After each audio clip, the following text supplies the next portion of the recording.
All right, ladies and gentlemen, picture this. First Command & Conquer tournament held by the Mercenaries Gaming Club, the Thunderdome. This is the first competitive experience for a lot of these players. It has now been about 5 hours since tournament start, and we have our grand finalists. Alicia takes on Blade for a rematch of winners round 5, because we're now into round 7 here. And this rematch is a best of 3 of a best of 5 series, which means Blade is up 1-0 in a best of 3, but each round is a best of 5, which means that Alicia needs to win the first best of 5 to tie the series to have a second best of 5. You could have potentially 10 games against the same person on completely even levels after 5 hours of duking it out to get here in order to be crowned champion of the Thunderdome. So we're about to see game number 1 of Alicia versus Blade here of the grand finals of the first set of a potential 2. If Blade wins, it's over. If Alicia wins, you got another best of 5 to play. So let's see how it all unfolds here in the grand finals, the Mercenaries Thunderdome.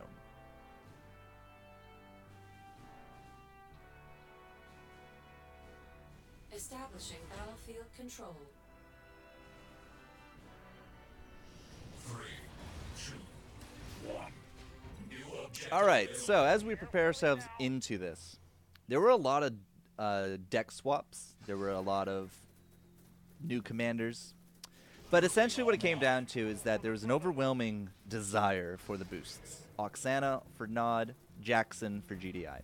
Alicia's been running the War Dogs all day. She gets 2 of them out, Blade immediately into double lasers. The lasers, in a pure fight, the lasers will win against the dogs. But it's going to take forever to happen. And neither side is going to be very healthy by the end of it all. So Alicia goes straight into shocks. Just trying to make some kind of front here, just seeing what kind of damage she can get done. That's going to be a buggy now coming out, so again, Alicia already predicts this, goes into a pitbull. Now comes the micro part of it, right? You want to try to get those shocks on top of the lasers, you want to try to get the pitbull on top of the buggy, you want to get the buggy on top of the infantry, and now with the Giga Cannon, which kind of was like the MVP of this entire tournament, you want to try to get that Giga Cannon on top of this pitbull. Now, it is a 2-range weapon, so as long as you put it somewhere in the mid here and you have a decent wall, Blade will be able to kind of just set up a turret. But right now, it's all about the nuke. The first nuke's coming out, and Blade is really desperately trying to make sure he picks this one up. An MRS there from Alicia is probably not the right timing for that unit, and because of that, we didn't really have any kind of big presence up here. Top pad was red, left pad was red. Blade picks up the first missile after nearly 45 minutes of no games, right? He's coming into this one cold. Alicia had to slug it out with Fallen to get here, so she's all continuously warmed up and ready to go. Blade had to come into this one cold, but he still picks up first missile. So just trying to let the units accumulate at this point. It's 2 range units against 2 range units with the MLRS versus the Giga Cannon. But the Giga Cannon with the Oksana buff and the extra beam that it comes after continued channeling hits like a truck. It's like a cannon, like a Giga Cannon.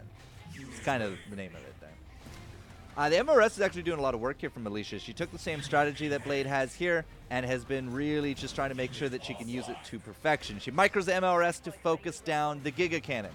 Now it's actually a pretty big waste for Blade because he had just buffed it there as well, which means that the MRS cleaved right through it because of 25% damage vulnerability. So Alicia strikes back very hard here in the mid-game with a very solid 2 infantry wall with a Predator wandering around and an MLRS for any kind of buggy counteraction. And Blade doesn't really have the numbers here. The Giga Cannon moves forward, looks to kill the Predator instead of going on top of the pad, and because of that, Alicia will take the north pad and get herself a missile. A second MLRS is now out. It's not going to do great up against those lasers, but we do have now shocks coming through. Shocks and MLRS might actually just win from Alicia. You can see her buying a second one here, just, again, trying to set up this wall. Oh my goodness, those rockets. Oh, the lasers just did not do very well at all. Even with the Oksana buff, they just got melted by these shocks, and now Blade is getting very much contained on his side of the battlefield. If he could not break this wall of shocks, we are in some trouble, and now 2 Flamers up against a Predator tank means this is game over. Alicia, again, all warmed up against the Cold Blade, takes it 2-1 here in game 1.